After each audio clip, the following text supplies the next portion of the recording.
business owners is that I can't find any good salespeople. The young people these days, they just don't know how to sell. They're too scared, they're too lazy, they're too entitled, blah, blah, blah, right? See, the problem with that mentality, though, is that it's not true, first of all. And second of all, it's kind of setting a self-fulfilling prophecy. Let's take, for instance, let's go back to 2010. Actually see this at scale. If we were to go back to 2010. What happened in 2010? Well, that's when the banks, the commercial banks, were hiring tons of youth and paying them very well. And they would put them in these training camps for about 2 weeks or so. They graduate, they get thrown behind the line, usually as a teller, but then they have the promise of graduating to a banker once they hit their sales goals, right?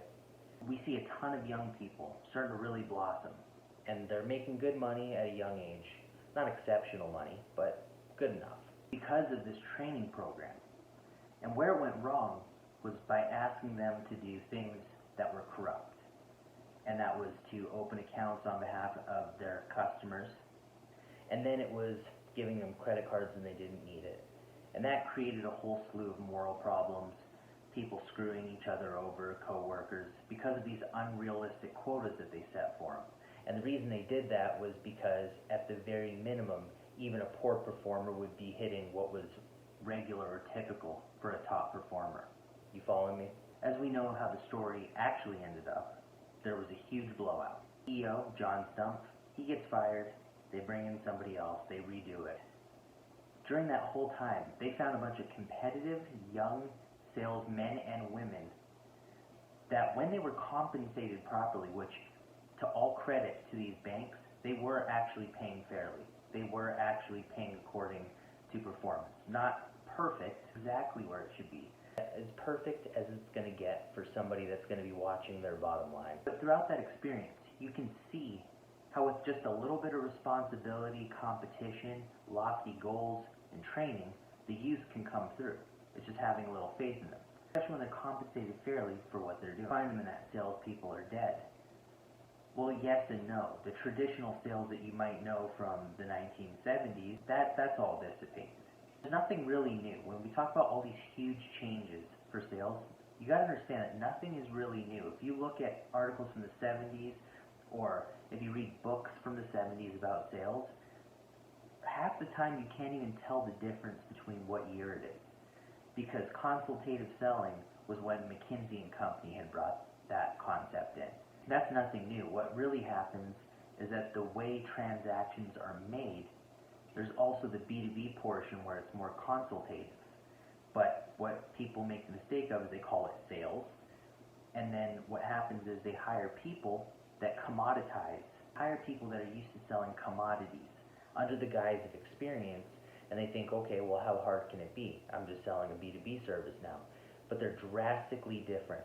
You're selling knowledge in one of those fields typically, like especially when it comes to management consulting. Look at commodity sales, which is more like a $19.99 product or subscription. Significantly less, you have to reach more people, so the client base is bigger. You have to be quicker about getting to your notes, so even cold calling, and the way you do that is going to be different. The process itself is a lot different. There's levels. It's like saying that you're a basketball player. Well, so is LeBron James, but one of us gets paid a lot more. Okay? And that's because he's in the top 1% of his field. Even players in Europe are still considered professional, but different levels. The higher you get in B2B enterprise especially, which is like $100,000 deals and above, it takes a lot more nurturing. It takes brain power, significant brain power, to come up with a proposal worthy of them sending over a check the cost of a house. But it is not the young people that are preventing this. It's the training. It's when they are brought on that this is what happens. They get in and their training is, I want you to go over there and I want you to do what Kyle does. Just do exactly what he does. He's our top performer. Kyle goes, all right, hey kid, how's it going? I'm going to train you here and just kind of shadow me and you'll pick it up. And then he goes, hey Mrs. Jones, how are you? How's Bradley doing? Did he have a good soccer game last Saturday? Oh, he scored 2 goals. Nice. Person gets sent on the line, the rookie, and they don't have someone with a story like that, laughed off the phone. Of course they're going to fail. There's no investment put into the newbie to train them. Certainly not long enough of a leash. And then what happens is It's on the sales manager at that point, but they've pretty much gotten comfortable with their new role in today's terms. So this is a big factor. A lot, I'm not saying all, but a lot of these sales managers are just glorified CRM jockeys. They just look at the data screen and they sit back and they just make sure that numbers are being hit instead of actively coaching, going on the line, showing how calls work, and so on and so forth. Rookie starts going through the process. They're also expected to start prospecting. They have to add new contacts and emails, and this is for B2B, especially like appointment setting. And they have to curate these lists, like these large lists. That doesn't get factored into their production. You went through it with Kyle, so you should know exactly what to do now, right? But not quite, because there's a development curve, and there is just the laws of nature, of familiarity, because nobody knows you're rookie. So when they're reaching out to a new market, they're going to get eaten alive at first. That's human nature. People hate what they don't know. They hate when they see somebody for the first time, but they usually approach it in two ways. One, they either ignore them, or two, they hate what's unfamiliar to them. So something grows on them over time. So when the CEO goes through it with the sales manager and asks, so what's going on here? You know, I thought this new guy was awesome. You told me that you hired him personally. You had high praise for him.